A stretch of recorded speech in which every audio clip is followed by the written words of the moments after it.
Do you know there have been many lawsuits based off non-conformance to web content accessibility guidelines? And these lawsuits have spanned many industries from retail to food to entertainment, education, and even tech, involving some of your faves like Netflix, Harvard University, Target.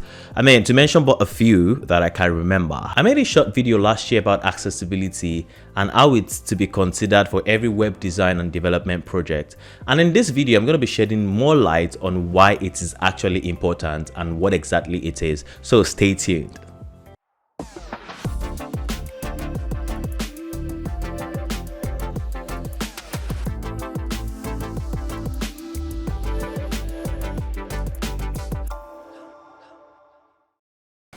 Let's start with this. The United Kingdom has what we call the Equality Act 2010, which I believe is a reformation of the Disability Discrimination Act from 1995 in Northern Ireland. And it states that all UK service providers must consider reasonable adjustments for disabled people. Also in the United States of America, there is the Americans with Disability Act of 1990. It's called ADA, which prohibits discrimination against people with disability in several areas, which also includes communication with access to public and private programs and services. I'm not quoting laws, stay with me. In 2012, Netflix got dragged to court by the National Association of the Deaf in Massachusetts. And guess what? The judge ruled in favor of the NAD, and Netflix had to pay $755,000 in attorney fees and costs.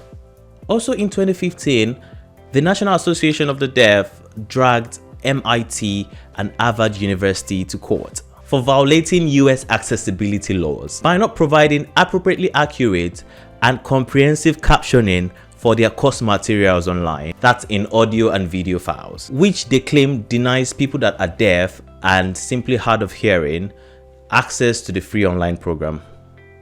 Guess what, guys? They won again, costing Harvard about $1.575 million in attorney costs and fees. Accessibility is a legal requirement as much as it's a technical requirement.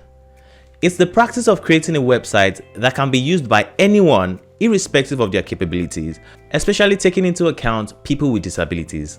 We've sounded the gong of usability so loud, but so many of us just neglect accessibility. Do you know that using a keyboard to complete every interaction is a must-have for accessibility? A user must be able to use the keyboard to complete all interactions on your website.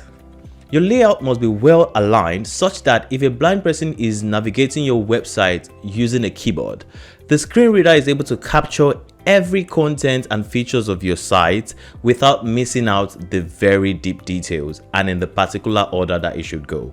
How about someone who lost their mouse in the process of working? Do they have to pause work because your website wouldn't allow them navigate with a keyboard? No. Before you say that's the developer's headache, the page construction in the UX design phase actually determines how the page is going to be implemented. Every element on the screen must be arranged in such a way that taking actions and navigating through the site with the keyboard only is made possible and easy. This is just one example. Another case is positioning elements on a mobile screen and considering someone who is able to use just one arm, whether it's a permanent, temporal, or situational disability. Let me say this, everyone on the UX team is responsible for accessibility at the different stages of the product development cycle. How do I mean?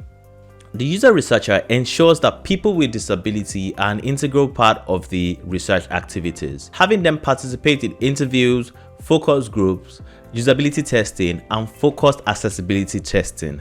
Content strategists work with people with disability to discover their thought processes, understanding what's important to them, and determining key clues to help them navigate through the site and then take actions where necessary. Service designers, on the other hand, who mostly deal with everything that has to do with information architecture on the UX side, must know which labels and terminologies for the subject areas, extending to know what terminologies the people with disability use for the sake of different aspects of the user flow. Then the interaction designers create wireframes and prototypes, keeping the people with disability in mind in determining the page construction and the general layout of the site.